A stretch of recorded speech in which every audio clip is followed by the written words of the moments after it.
Hi అండి, నమస్తే. Welcome to Adima creations.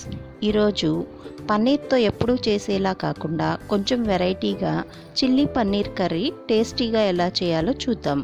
First ఒక బౌల్లో పావు కప్ కార్న్ఫ్లోర్, 2 టీ స్పూన్స్ మైదా, 1 టీ స్పూన్ అల్లం వెల్లుల్లి పేస్ట్, టేస్ట్కి సరిపడా సాల్ట్, హాఫ్ టీ స్పూన్ మిరియాల పొడి, హాఫ్ టీ స్పూన్ కారం వేసి కొంచెం వాటర్ యాడ్ చేసుకుని ఇవన్నీ మిక్స్ అయ్యేలా కలుపుకోవాలి.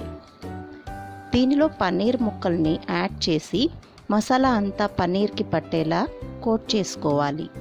మీడియం ఫ్లేమ్లో డీప్ ఫ్రైకి కడాయిలో ఆయిల్ హీట్ చేసి మసాలా కోట్ చేసిన పన్నీర్ ముక్కలను ఆయిల్లో గోల్డెన్ బ్రౌన్ కలర్ వచ్చేలా ఫ్రై చేసి ప్లేట్లోకి ట్రాన్స్ఫర్ చేసుకోవాలి. ఇంకో కడాయిలో 1 టీ స్పూన్ ఆయిల్ హీట్ చేసి వెల్లుల్లి ముక్కలు, పచ్చిమిర్చి, ఉల్లిపాయ ముక్కలు వేసి కొంచెం ఫ్రై చేయాలి. తర్వాత క్యాప్సికమ్ ముక్కలు కూడా వేసి చిల్లీ సాస్, టమాటా పేస్ట్, సోయా సాస్, వెనిగర్ వేసి కొంచెం వాటర్ యాడ్ చేసుకుని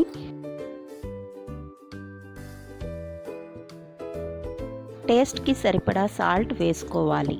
ఇవన్నీ ఒకసారి మిక్స్ చేసుకున్నాక డీప్ ఫ్రై చేసిన పన్నీర్ ముక్కలను వేసి ఒకసారి కలిపి స్టవ్ ఆఫ్ చేసుకుంటే tasty chilli paneer curry ready. మీరు కూడా ఈ రెసిపీని ట్రై చేసి ఎలా వచ్చిందో కామెంట్స్లో చెప్పండి. ఈ వీడియో కానీ మీకు నచ్చినట్లయితే లైక్ చేసి షేర్ చేసి అదిమా క్రియేషన్స్కి సబ్స్క్రైబ్ చేయండి. Thank you for watching.